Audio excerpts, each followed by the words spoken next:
Novice lahko arhivirate s pomočjo dveh orodij, RSS-a in pa novic. Najprej si poglejmo RSS. RSS je tehnologija na podlagi XML oziroma razširljivega označevalnega jezika, ki vas samodejno obvešča o objavi novih novic, zato jih ni potrebno ročno pregledovati in označevati.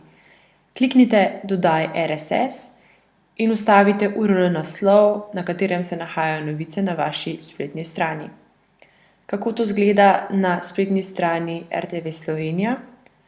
Kliknemo na RSS z desnim gumbom, skopiramo URL naslov do novic in ga skopiramo v okence. Stestiramo nastavitve, vidimo, da najde 20 novic, zato so nastavitve pravilne. Če želimo, lahko te nastavitve nato shranimo in uvozimo vse novice ali pa dejanje prekličemo.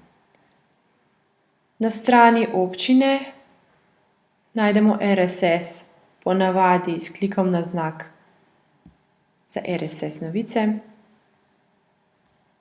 Vzamemo link do novic, ga skopiramo, prilepimo v okence za RSS, testiramo nastavitve.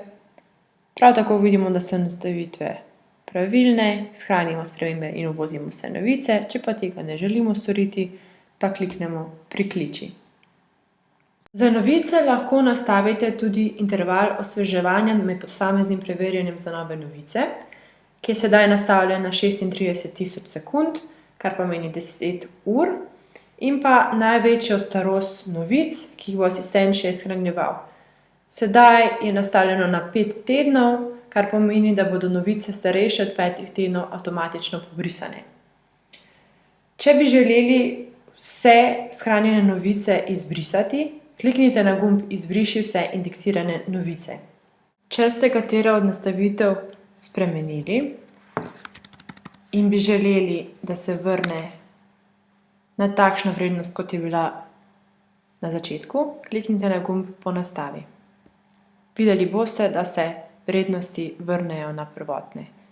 Vsake spremembe morate nato potrditi s klikom na gumb Shrani spremembe, sicer se novice ne bodo shranile.